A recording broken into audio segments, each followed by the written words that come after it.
daw seance? That you see spirits, they follow you, they even hunt you. And everyone that is close to you? Ang saya-saya kaya ng buhay ko. Tsaka masarap mabuhay. Pag may mga multo kayo, wag na wag niyong tatakbuhan.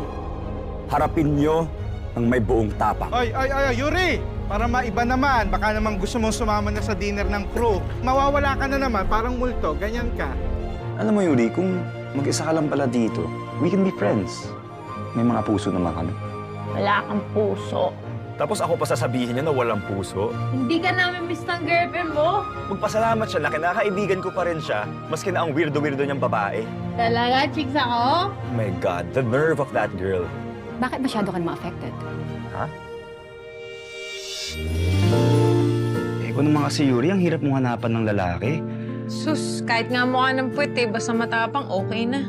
Matagal-tagal ka ng malungkot, Yuri. It's about time na maging masaya ka. Alam mo, Yuri, pareho kayo. Huwag kang matakot.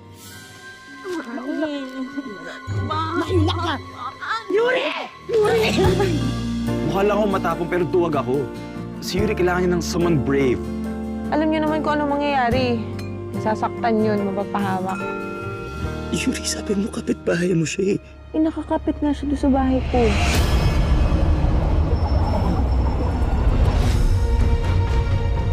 Sino naman tinong taong tatagal sa akin? Kailangan nila pagdaanan lahat ng pinagdadaanan ko. Kapag minumuto ka, tumakbo ka ng sobrang bilis. Ng sobrang lapit. Kasi hindi kita iiwanan.